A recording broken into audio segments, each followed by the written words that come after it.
Bueno, es un tema bastante interesante la mesa redonda que vamos a llevar a cabo ahora sobre ETFs. Se titula ETFs del margen al centro del tablero. A mí me parece un título bastante adecuado que encapsula, digamos, lo que ha sido la evolución de un instrumento de inversión que quizá desde luego, cuando empecé yo hace muchísimos años, se veía un poco como exótico, pero que ahora está altamente utilizado y en algunos países, como ya veremos, pues se ha convertido en el instrumento por defecto. No sé si se oye algún ruido. Bueno, da igual, yo lo oía. Vamos a hablar de muchos temas, de desarrollo de producto, de cómo se utilizan los ETFs en cartera, dependiendo del tipo de inversor, desafíos también y oportunidades para este mercado. Pero yo creo que primero lo que tenemos que hacer es poner contexto a lo que es este tema de por qué se ha convertido el ETF, ha pasado del margen al centro del tablero. Y entonces me gustaría empezar por la visión de mercado, y lo que querría hacer es empezar dando una visión global y luego enfocarnos en regiones más específicas, acabando en España, evidentemente, y luego tocaremos el tema de los ETFs de gestión activa, que son, digamos, el nuevo elemento a tener en cuenta. Entonces, Pablo, que es un nuevo español, digamos, acaba de llegar de México para abrir la oficina de Vanguard aquí en España. Y tú has estado mucho allí en América, en Estados Unidos. Quizás tú eres la persona más adecuada para estar la visión global, ¿no? Cómo se está adaptando el mundo en general al vehículo de inversión del ETF. Claro, sí. Nada, gracias por el tiempo y por la oportunidad de estar aquí. Los ETF se han vuelto, de nuevo, como dice el título, el centro del tablero, el centro o la parte de core, núcleo de las carteras. Hoy hay 18.5 billones o trillones en inglés de dólares bajo gestión en ETFs. Quizás suena poco, suena mucho, no lo sé, pero quizás para ponerlo en contexto, hace 10 años, en el 2015, había 3 billones. Hemos pasado en 10 años de 3 a 18, un crecimiento de 6 veces, un CAGR, un crecimiento anual compuesto de 20%. Esto creo que es notable. Pocas industrias, menos en la industria financiera, crecen tan rápido.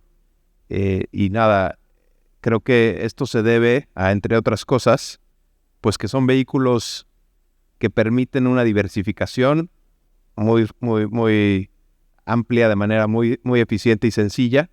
Suelen ser de bajo coste también, como muchos de ustedes saben. Muchos son pasivos, aunque también los hay activos, pero aún así mantienen esta característica de ser de bajo costo. Han democratizado el acceso.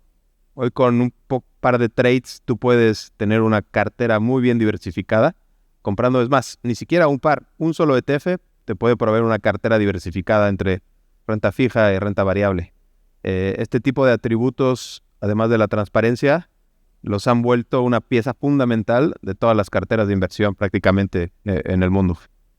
Hablaremos del tema de la transparencia también. Yo añadiría que quizá en Estados Unidos se han convertido en el vehículo de inversión casi por defecto, es decir, han superado lo que es el fondo tradicional. Yo hablo mucho, lo mío es una empresa americana, entonces yo hablo mucho con mis colegas de allí de Chicago y ellos hablan de la era post-mutual fund, es decir que el mutual fund, el tradicional, se ha convertido, pero bueno, las características del mercado americano son bastante específicas y hay un elemento fiscal de incentivo de uso bastante importante, que no es el caso en Europa. Quizá, Juan, tú como representante de Amundi, una de las más grandes gestoras de activos europeos y bastante presentes en el tema de ETF, ¿cómo es la adopción, digamos, o el crecimiento del mercado a nivel europeo? Pues un poco en línea, bueno, buenas tardes a todos, que estamos aquí con un poquito de calor, con lo cual intentaremos hacerlo un poco ameno, pero siguiendo la línea de Pablo, pues en los últimos 10 años el mercado de ETFs ha crecido en torno a un 17%, ¿no? Entonces, estamos hablando de que en Europa hay 2 billion, menos que en Estados Unidos. Obviamente empezamos más tarde, pero el crecimiento en Europa de los UCITS ETF está a un ritmo del 17% anual. De hecho, este año, en lo que llevamos de año, pues llevamos entre todos los gestores, obviamente, de nivel agregado, 285 billion en net new assets, que es nuevas creaciones, con lo cual son cifras que a veces se nos escapan ya un poco de manejarlas. Por concretar un poco el uso que están haciendo los ETFs, ver qué ETFs hay de renta variable y de renta fija también, como sabéis, te puedes coger exposición a cualquier asset class, pero el 75%, al menos este año, y por hablar de cifras un poquito este año, ha sido captado por ETFs de renta variable y principalmente en índices como diríamos, índices pues muy conocidos por todos, que es como es un MSCI World, donde es un índice de renta variable global, como es un ACWI, que es renta variable global con emergentes.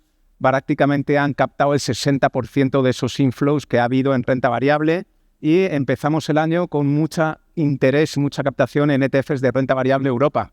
Ya las expectativas para Europa eran positivas frente a los mercados americanos. El año pasado fue el mercado americano el que captó el gran volumen de ETFs y este año pues empezó con los ETFs de renta variable Europa y luego sí es verdad que en el último trimestre del año han vuelto los ETFs sobre la bolsa americana, han vuelto a brillar. Pero más o menos el porcentaje es un 70% de uso en ETFs de renta variable y un 30% que, si bien es verdad, ha habido otros años de mayor representación de ETFs de renta fija, pero yo quiero poner en valor que el ETF, que se puede asociar al ser un valor cotizado, al operarse en bolsa, se puede asociar a lo que es siempre equity, a lo que es renta variable. Los ETFs de renta fija pues tienen un crecimiento también espectacular, ¿no? Para bien acceder a mercados de investment grade, a mercados de bonos gobierno, coger duraciones y son muy usados por los gestores institucionales que luego hablaremos. Con lo cual un poco seguir la línea en ese escenario de crecimiento que de momento no tiene fin. ¿El por qué? Pues yo voy a esperarme un poquito para ir viendo el porqué de este crecimiento, que lo iremos diciendo un poco cada uno en nuestras intervenciones, ¿no? Pero yo creo que es la pregunta que hay que... ¿Por qué crece tanto un mercado de ETFs? Y esperamos saber contestar esa pregunta ahora. Sí. Pero antes de llegar a esa pregunta tenemos que focalizar un poco más y ver cuál es la situación en España. Uno de los desafíos que tenemos para analizar el mercado de ETFs en Europa es la fragmentación. Es difícil siempre decir esta cifra pertenece a Alemania, esta cifra pertenece... Pero bueno, aquí tenemos a Silvia de BlackRock, que supongo yo que sí sabréis lo que tenéis aquí en España, ¿no? Nos puedes dar unas indicaciones, ¿no? Y de cómo está creciendo el mercado aquí en España específicamente. Sí, bueno, en primer lugar, buenas tardes a todos y muchas gracias por acompañarnos en este panel. La realidad es que para España no hay tanta transparencia en cuanto a datos, pero es verdad que BlackRock lleva muchos años operando en este mercado y lo que sí hemos conseguido es hacer, digamos, una especie de regla de tres, ¿no?, para poder estimar cuál es ese tamaño que hay en la industria. BlackRock, a cierre de septiembre, tercer trimestre, reportó en Inverco $40.000 millones en activos bajo gestión en indexación en España. De ellos, un 25% está en manos de inversor retail minorista y un 75% en manos de inversor institucional. Si intentamos adivinar o ver cuál es la cuota de mercado que tiene BlackRock en España en el ámbito de indexación, hay un universo de inversión que es bastante transparente, que es el universo de fondos, ¿no? Es verdad que no hay tanta transparencia en otros ámbitos, como puede ser pensiones o retail. Ahí vemos que BlackRock tiene una cuota de aproximadamente el 38%. Si hacemos esa regla de tres, podemos estimar que el mercado de ETFs en España actualmente pues, supera los $110.000 millones. Y por poner esto en contexto con el tamaño de Europa, que comentaba Juan, que actualmente está en esos 3.000 millones, no, 3 billones de los 3 billones de los nuestros, 3 trillones de los americanos, esto supondría un 4% del mercado europeo, que no es pequeño. Y luego hablaremos más de los usos, pero sí que quiero que se queden con el dato de ese 25% que hay en manos de inversor retail o institucional. Muy bien, bastante. Gracias por aportar esos datos. Sí, Lorena, tú quizá vas a estar aquí en representación de la casa líder, digamos, de productos de ETF de gestión activa, que es, digamos, el nuevo kid on the block, ¿no? Que se suele decir en inglés, ¿no? El nuevo disruptor. ¿Cuál es...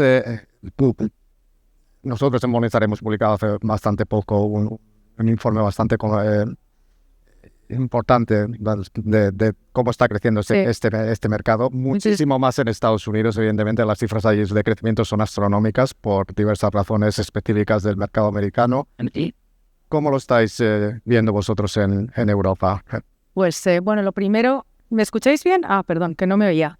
Lo primero de todo, muchísimas gracias por estar aquí. Os iba a decir que creía que éramos lo último que os separaba ya de la parte más lúdica y del concierto, pero creo que no, ha dicho penúltima sesión, con lo cual luego hay otra sesión más. Pero bueno, la nuestra vamos a tratar de hacerla amena.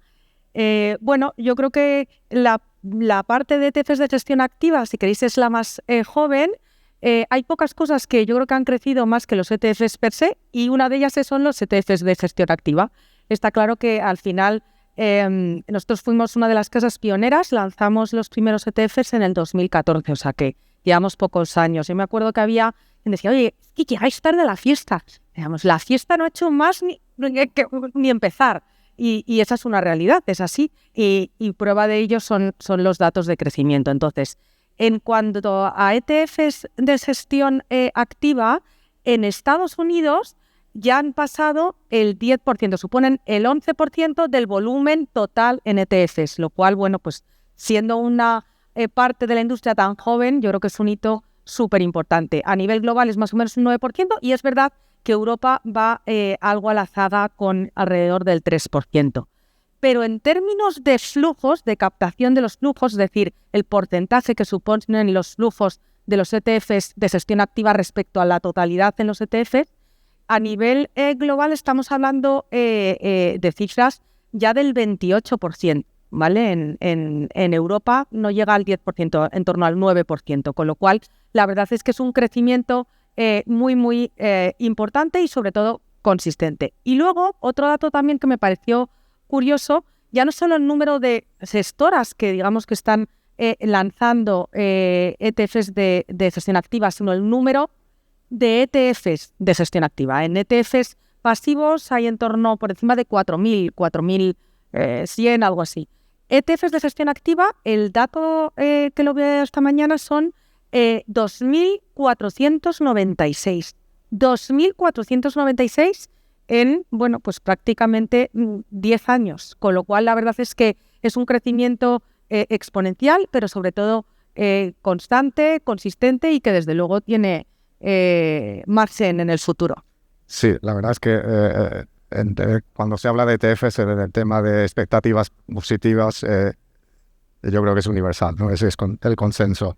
Vamos a hablar un poco más del uso en cartera. Voy a volver contigo, Silvia, porque me llama poderosamente la atención el tema de que el 25% de lo que vosotros reportáis está en manos de inversores retail, también en una parte importante en inversores institucionales, con lo cual me llama la atención porque evidentemente el gran elefante en la habitación que todos tenemos aquí en España es el tema de los traspasos, con lo cual esto parece que puede ser una barrera, pero no es un impedimento para que el mercado crezca en España. Entonces, desde tu punto de vista, el ETF, ¿cómo se combina en carteras en España? ¿Es un poco como complemento al indexado tradicional o está en competencia con el indexado tradicional? La realidad es que va a depender del uso que le queramos dar y de, digamos, esa ventaja que busquemos en el vehículo, ¿no? Si lo que estamos buscando es ese traspaso, ese beneficio fiscal del fondo de inversión, lo bueno es que tenemos una gama de fondos indexados que es muy amplia. Aquí el uso más común que vemos es el de gestores de carteras discrecionales, donde para formar esas carteras, implementar un asset allocation, lo que estamos viendo es cómo ese fondo indexado gana peso por su eficiencia, por su, digamos, capilaridad, por la manera tan precisa que tiene para implementar un asset allocation. Sin embargo, si no nos interesa tanto o nos da más igual esa fiscalidad, pues vamos, ¿no?, al vehículo ETF, donde la oferta es mucho más amplia y es mucho más capilar. Y aquí yo quiero hacer una reflexión, ¿no? Y es que siempre el gran elefante en la habitación es el tema de la fiscalidad. Pero si miramos cómo está repartido el ahorro de las familias en España, un 23% está en acciones y bonos, que tienen una fiscalidad muy parecida, diría igual, que la de los ETFs, solo por detrás de los depósitos. Los fondos de inversión solo pesan el 17% del ahorro de las familias.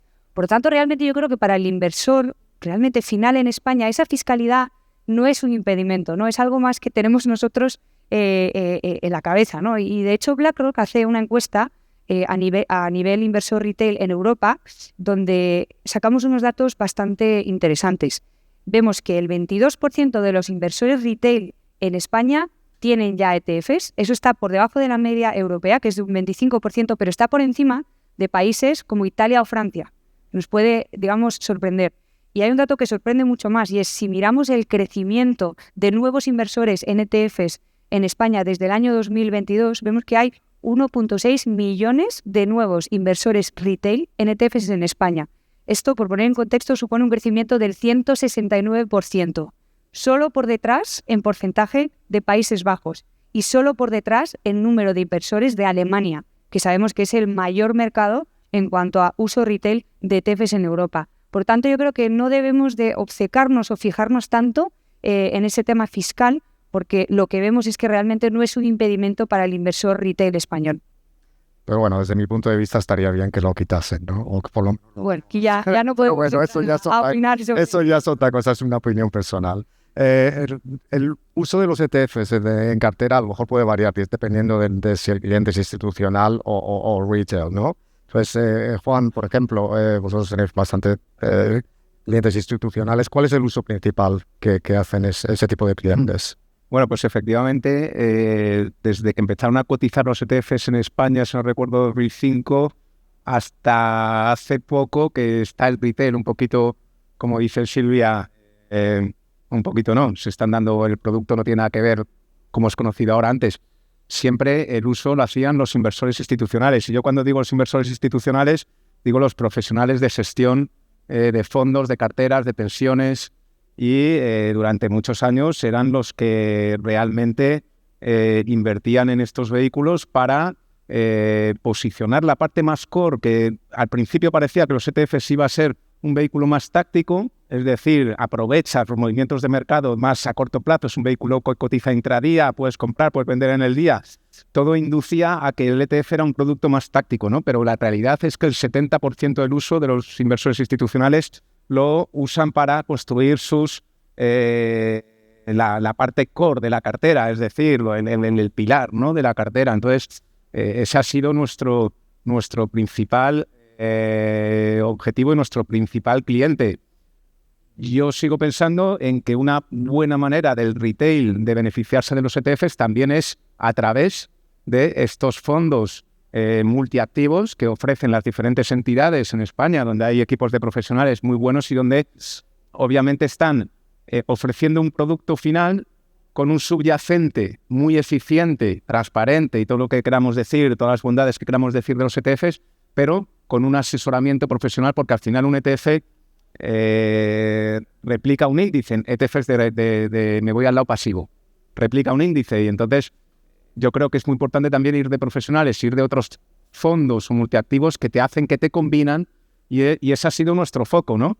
A día de hoy, pues es verdad que el ETF, luego hablaremos de tecnología, pero va muy aparejado también a esta innovación tecnológica a la hora de operar con un ETF, entonces también eso ha ayudado y va a ayudar y va a seguir siendo un driver en el futuro. Pero el inversor institucional ha sido siempre, hasta hace muy pocos años, el core, ¿no?, del volumen, ¿no? Estos volúmenes, obviamente, que hemos dicho al principio, de trillions, billions, y que ya, pues, obviamente, detrás hay estas grandes instituciones. Pablo, enfocándonos más en el inversor retail, Vanguard siempre es una gran defensora, digamos, del inversor pequeño, sobre todo en Estados Unidos. ¿Tú crees que el uso es diferente y, sobre todo, hay un entendimiento de lo que representa, de lo que es, de las mecánicas del ETF por parte del inversor retail? Bueno, creo que cada vez más se vuelve algo cotidiano para los inversores en España, en Europa, en todo el mundo. Silvia hablaba del 22% de los inversores utilizando ETFs. Es un número que sigue siendo bajo, que debería de llegar a cercano al 100% desde mi punto de vista. Hoy los ETFs son más accesibles para el inversor de a pie, para el inversor que a veces está ahorrando 100, 200 euros al mes, y que gracias a la tecnología, tanto como vía las plataformas digitales de inversión, vía los brokers, neobrokers, puede acceder de manera más eficiente, pero también con la tecnología, la inteligencia artificial, puede también acceder a tener más educación, más conocimiento, incluso asesoramiento digital, de manera mucho más barata y escalable. Aquí fuera vimos varias firmas que ya apalancan la inteligencia artificial para el asesoramiento de carteras. Pues cada vez es más sencillo, cada vez es más fácil y transparente poder invertir en ETFs para el retail.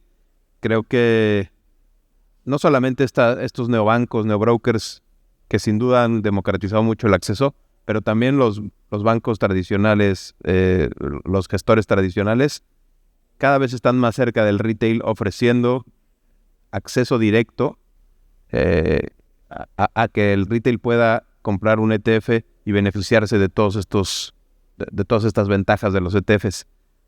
Habrá clientes que no tengan la disposición o el conocimiento para gestionar su propia cartera, pero sí pueden contratar un servicio de gestión discrecional de carteras que lo haga por ellos y tener en directo estos ETFs.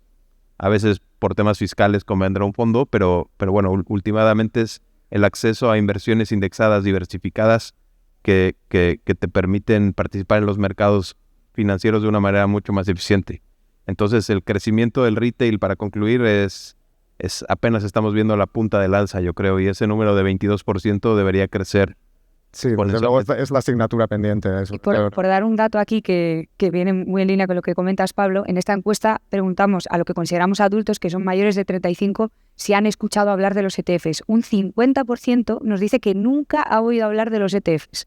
Aquí entra la labor que tenemos todos los que estamos en esta mesa, ¿no? De esa educación financiera sobre el producto, ¿no? Que yo creo que si hacemos la labor, la hacemos bien, podemos hacer que ese 22 sea mucho mayor en los próximos años. Sí, evidentemente, como he dicho, yo creo que es la asignatura pendiente. Pero fijaros en lo que comentabais de las plataformas digitales. También había otro estudio que decían que es el instrumento de las nuevas generaciones. O sea, estas generaciones que la palabra yo creo que es inmediatez. O sea, tiene que ser todo ya en el momento. Y eso, bueno, pues le unes también ciertas ventajas o características de los ETFs, como también son la agilidad, la transparencia, la eficiencia en costes, tal. Bueno, pues yo creo que claramente las nuevas generaciones, y gran parte gracias al tema de los neobancos, plataformas digitales, lo ven como una forma muy fácil, ágil y rápida de acceder al mercado. Y eso ellos sí que, bueno, pues lo van a tener en directo desde el primer momento.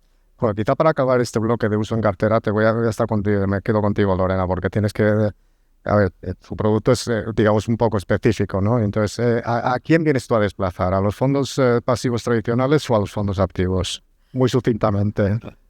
Bueno, pues vamos a ver, nosotros aquí lo tenemos claro, es complementario a las dos cosas. Y cuando nosotros entramos en el mundo de los ETFs de gestión activa, primero teníamos claro que había entrar en el mundo de ETFs, pero lo que queríamos era, bueno, pues verdaderamente apalancarnos en los recursos que tenemos, los equipos que tenemos, equipos de analistas, de gestión, lo que nosotros sabemos hacer mejor, que es la gestión activa. Entonces, para nosotros el ETF es simplemente un vehículo, es una carcasa para empaquetar una estrategia, con lo cual lo que nosotros queremos es tener distintas estrategias y podérselas ofrecer a nuestros clientes en vehículo ETF, vehículo fondo o otros mandatos o otra serie de vehículos, pero tener distintas estrategias en distintos vehículos para que sea el cliente el que elija cuál es el vehículo que mejor se adapta a sus necesidades en todo momento, con lo cual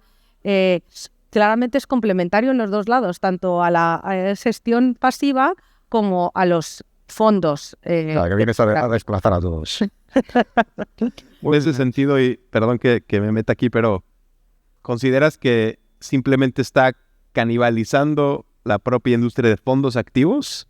¿O sí son flujos nuevos de inversores que antes no invertían de manera en gestión activa? Yo creo que en nuestro caso, en ningún caso ha canibalizado la industria. O sea, por eso decía que son complementarios y en nuestro caso quizás han venido más de la parte de gestión pasiva, pero bueno, luego en cada caso es un mundo. Pero al final, en nuestro caso la idea era, bueno, pues es una estrategia con esas características inherentes al ETF con el objetivo de aportar alfa. Luego hablaremos ya si un alfa más cercano a la pasiva, ya un alfa más separado del índice y por lo tanto un alfa superior. Es interesante, esto entra dentro del bloque de desafíos, ¿no? Pero vamos, las estrategias por ahora que están incorporadas en los ETFs de gestión activa no son clones de las estrategias que están en el fondo tradicional, es decir, son dos animales distintos. Claro, por eso digo que no canibalizan, porque al final tú tienes estrategias distintas en vehículos distintos. Entonces, bueno, lo que quieres es ampliar el abanico a los clientes. pero dejadme aquí, perdonar que dé un último apunte, y es que en Estados Unidos hay una preferencia clara por el vehículo ETF. Incluso existe una eficiencia fiscal del vehículo ETF.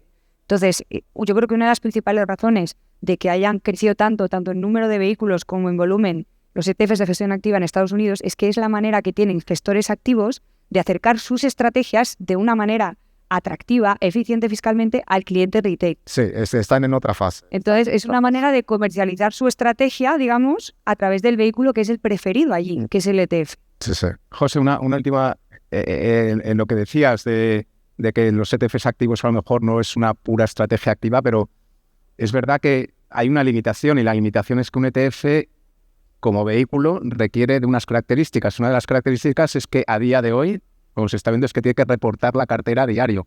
Sí. Con lo cual, Ya no. Ya no, claro, es que así ya no. Bueno, o sea, sí, ya se han aprobado ETFs semi-transparentes. Sí, pero bueno, luego el ETF tiene que evolucionar. Entonces, esa es un poco... No es que el ETF activo no esté generando un alfa o no genere el alfa que todos esperamos, es que la regulación tiene que ir acorde con la evolución del producto para poder llevar esas estrategias, porque el ETF al final, los creadores de mercado tienen que dar cobertura diaria a esas posiciones, lo cual exige una transparencia y exige unas características que yo creo que va a ir evolucionando. Entonces yo creo que es la razón que a día de hoy las estrategias que más se han desarrollado han sido estas estrategias más de enhance, ¿no? Más de mejorar un poquito, con bajo tracking error, y que, pero yo creo que es cuestión de tiempo. No, sí, eso es cierto. Y además, pero también te digo una cosa, en Estados Unidos piensas racionalmente y dices, todo el mundo quiere,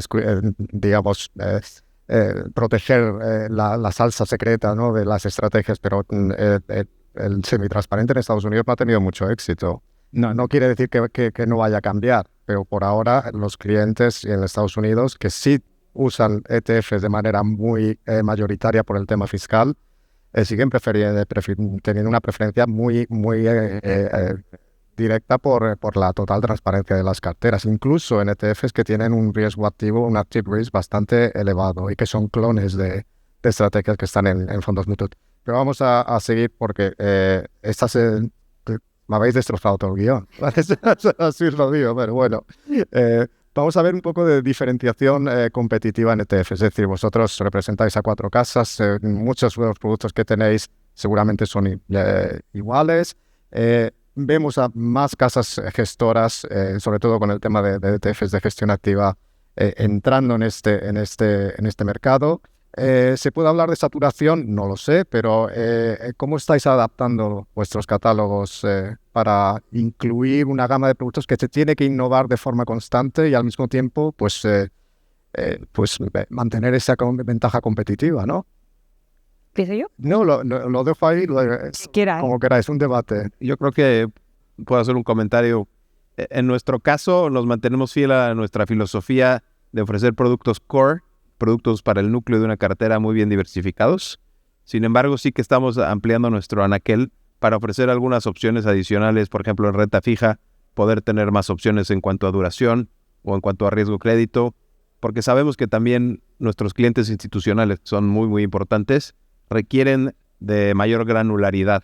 Así que nos destacamos por tener muy pocos productos con mayores activos promedio, pero sí que estamos cambiando un poco y tratando de lanzar un poco más de productos, nunca alejándonos de nuestra filosofía de tener productos core. Creo que en el mercado está habiendo una sobresaturación de productos que quizás están de moda hoy por cierta temática o por cierto asset class que está siendo popular y que está subiendo mucho.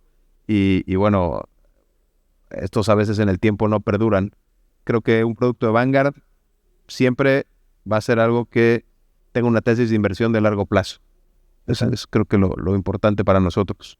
En nuestro caso, pues al entrar en el mundo de los ETFs, ser más jóvenes en este mercado, problemas de capacidad claramente no hemos tenido. Es verdad que empezamos por estrategias con un tracking error más bajo y con subyacentes muy líquidos, en general de renta variable, con los principales índices.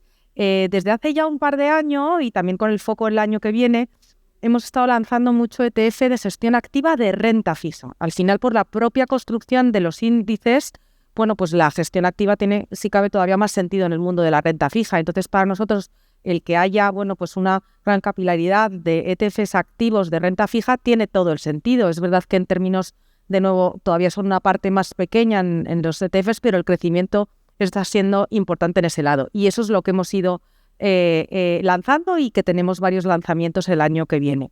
Y luego también como bueno, pues si queréis toda esta parte de ETFs más ágil, más tecnológica, está ligada al mundo de la innovación, pues nuestros ETFs un poco más innovadores o diferentes de los últimos años han sido aquellos en los que incorporábamos tema de derivados. Entonces se hicieron muy famosos en Estados Unidos. En el 2020 lanzamos unos fondos que se llaman Premium Equity Income, que son unos ETFs de reparto con el uso de generación de rentas con el uso de derivados. Vendes unas opciones, unas calls, para generar un reparto. Con esa prima pagas el reparto. Pero es que además de eso lo que hacías es, bueno, en cierta manera proteger o tener menor volatilidad del mercado, con lo cual tu objetivo es capturar parte de la subida a través de una cartera subyacente de renta variable, pero, bueno, pues protegiendo en las caídas. En un 2022, cayendo el S&P un 18, pues el ETF americano pues cayó un -3, se hicieron muy famosos y es, bueno, pues el ETF de gestión activa más grande del mundo, tiene 45.000 millones en muy poquitos años. Esos tipos de ETFs los hemos traído al mundo UCITS y estamos innovando por ahí. Además de gama de renta variable, gama de renta fija, ETFs utilizando derivados. Vale. Juan o Silvia. No, si quieres, Juan. Yo creo que, a ver, la innovación hoy en día hay que innovar. O sea, está claro que los ETFs pasivos siempre han sido una parte core de la cartera, pero precisamente entre gestión activa y pasiva, el ETF, o sea, los gestores activos usan ETFs, usan gestión pasiva en ETFs y para eso necesitan tener una gran granularidad de producto. Es decir, es verdad que son menos negociados los ETFs sectoriales, están muy de moda los temáticos, pero bueno, es como todo, de defensa, pues hemos visto que con todo esto que pasó con Ucrania empezaron a sacar ETFs de defensa y bueno, pues ha sido, dentro de lo que son las temáticas, ha sido la temática que más ha crecido en lo que va de año. Quizás el año que viene o dentro de 2 años, pues no sea esa temática, pero bueno, el mundo sectorial es así, cada año tiene unas características. Igual lo que tenemos que ver es que esa temática hasta qué punto se mezcla con lo que es un sector, ¿no? Porque hemos visto que la temática defensa es mucho del sector industrial, ¿no? También hemos visto crecer financieras, hemos visto crecer tecnológicas este año. Entonces yo creo que los proveedores de ETFs tenemos la obligación hoy en día, por la demanda que hay precisamente de este producto, por todas las bondades que estamos diciendo y por todos los beneficios que tiene, de dar a los inversores todas esas salidas, innovar. También el mundo del ESG, tuvo un boom el mundo del ESG, pero bueno, se ha mantenido sobre todo para ciertas instituciones y tenemos ese compromiso. Yo insisto en que, claro, por un lado, cuanta más temáticas hay, cuanto más ETFs hay a disposición de un cliente retail, más posibilidades de equivocarse tiene. Por eso creo que nuestra responsabilidad es de seguir innovando producto. Habrá algunos que tengan éxito, otros que no, pero sobre todo ir asesorado, bien asesorado. Yo insisto en que al final tienes que ir bien asesorado y que ahí va a estar el éxito de cualquier inversor que se introduzca en el mundo de los ETFs, ¿no? Uh-huh. Silvia. Y por último, acabo yo, que creo que voy a tocar un poco de todos los pilares. Al final mi casa es una casa muy grande. Nosotros lo que nos dedicamos a hacer es a escuchar al cliente, ¿no? Y realmente atender esas demandas que vemos por su lado. Nunca vamos a descuidar los vehículos que tenemos, los que ahora mismo son los building blocks de las carteras de nuestros clientes. Vamos a estar muy pendientes de la liquidez que tengan esos productos, de los índices que repliquen, de los costes que tengan esos productos, pero a la vez vamos a innovar, ¿no? Y en el lado de innovación, yo destacaría 4 pilares. El primero de ellos es renta fija, donde, escuchando un poco lo que quería el cliente en los últimos años en Europa, que era mantener esos niveles de rentas atractivos que había, lanzamos ETFs de vencimiento definido, algo que ya existía en Estados Unidos y que trajimos a Europa y que ha sido un éxito total. Seguimos innovando incluso dentro de este ámbito. Hemos lanzado recientemente productos de high yield para conseguir mantener estos niveles de rentas. Tenemos todo el ámbito de ETFs de gestión activa, donde BlackRock ya lleva más de un año lanzando productos aquí en Europa. Tenemos tanto estrategias sistemáticas que comentaba Lorena, como estrategias de gestión activa pura, donde tenemos nombrados cogestores, gestores estrella de BlackRock, como nuestro CEO de renta fija, Rick Rieder. Y lo que más estamos lanzando últimamente son estos productos que incorporan estrategias de opciones. Acabamos de lanzar unos que lo que hacen es protegerte en momentos de volatilidad de mercado. Luego, por supuesto, seguimos innovando en el ámbito de temáticas, ¿no? Aquí pues, no se nos escapa a nadie que cada día surgen nuevas temáticas. Es cierto, Pablo, que hay que estar un poco al día, ¿no? Intentar adelantarse más que ir por detrás del mercado, porque si no acabaremos teniendo muchos productos que acabarán cerrando. Pero ahí estamos intentando ser más pioneros o más punteros y pues ofreciendo nuevas clases de activo que antes no eran accesibles a través de ETFs. El caso más llamativo es el de las criptos, ¿no? Ya lanzamos en Estados Unidos hace 2 años nuestro ETF de Bitcoin, ha sido el ETF que más rápido ha crecido de la historia, y este año hemos lanzado aquí el primer ETP de BlackRock de criptos. Nos quedan prácticamente 5 minutos, ha sido muy interesante, pero quisiera acabar, en este evento se ha hablado mucho de inteligencia artificial. El mundo de los ETFs, la gestión está altamente automatizada, entonces para vosotros seguramente añadir inteligencia artificial pues no es nada más que positivo, pero quería ver un poco vuestra visión sobre este tema para concluir. Quien quiera. Bueno, a ver, pues ya quedan 3 minutos, pues muy rápido.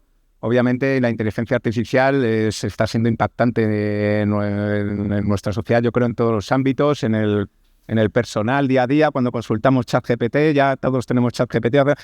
En el mundo de la gestión, obviamente, ha profesionalizado muchos procesos de inversión, y en los ETFs más todavía, porque es una gestión, digamos, muy basada en sobre todo la pasiva. Hablo más de la pasiva, Lorena, y ha optimizado lo que es el mundo de la gestión. Pero yo creo que lo más importante, y lo que decía antes, es que este mundo de inteligencia artificial, de tecnología en ETF, liga muy bien por las cosas que hemos dicho de la nueva sociedad, de inmediatez, de que puedes hacer compras puntuales, de que puedes hacer compras periódicas, de que puedes hacer en Alemania todo lo que llaman los saving plans y los planes de ahorro de esa gente joven que no es un inversor, pero es un ahorrador. Y a ese ahorrador que puede hacer operaciones puntuales en ETFs con importes pequeños y en una diversidad pues, totalmente, digamos, tienes un mapa del mundo para poder invertir en cualquier zona geográfica, en cualquier activo, en cualquier sector, en cualquier tal, pues yo creo que van de la mano. Entonces yo creo que hoy en día la inteligencia artificial, la tecnología y el mundo ETF, pues obviamente van a ir de la mano y van a crecer juntos. Bueno, yo creo que la inteligencia artificial es un facilitador en general a nivel tecnológico. Yo al principio hablaba de ligar el ETF a la parte más de agilidad, de tecnológico, por lo tanto van de la mano. En nuestro caso es que además vuelvo a que la inteligencia artificial está presente desde el primer momento de construcción de las carteras. Nosotros hemos desarrollado un sistema propio que se llama Spectrum, que es pues el que utilizan absolutamente todos los gestores de fondos, de ETFs, de mandatos, donde la inteligencia artificial, por supuesto, está completamente inherente al propio sistema. O sea, lo utilizamos desde el primer momento. Y luego, por supuesto, lo que estamos comentando de la facilidad y las plataformas tecnológicas para darle acceso a estas jóvenes o nuevas generaciones. Yo voy a dar un ángulo diferente y es el uso de la inteligencia artificial en la inversión, ¿no? que está creciendo muchísimo. Es esa gestión que podemos llamarla sistemática o como queramos, que se queda en medio entre la gestión activa y la gestión indexada, ¿no? Aquí sí que se ha visto un avance muy grande. Es verdad que en BlackRock tenemos un equipo que hace gestión sistemática desde hace 40 años, donde el uso de datos antes era mucho más básico, y ahora con el desarrollo de la inteligencia artificial, esos procesos de gestión han llegado a analizar pues, una infinidad de datos que antes, digamos, era impensable. Entonces, a mí me gustaría poner en valor esa inteligencia artificial dentro de los procesos de inversión, no solo en estas estrategias enhanced, sino también, por ejemplo, en todas nuestras estrategias de gestión activa, donde los gestores ya se apoyan en esas herramientas para tomar decisiones de inversión. Y más allá de hablar de inteligencia artificial respecto a tecnología, creo que algo muy importante en nuestra industria está siendo y va a seguir siendo el blockchain y la tokenización, ¿no? Que toca la inteligencia artificial seguramente, pero vamos a poder reducir costes, tiempos de liquidación, riesgos en la gestión y en el intercambio, en el exchange de ETFs y de otros activos. Entonces creo que en nuestra industria es una tecnología que tenemos que estar mirando muy de cerca y que va a apoyar mucho a tener una gestión más eficiente y sobre todo últimamente generar mayores retornos con menores costes a los inversores.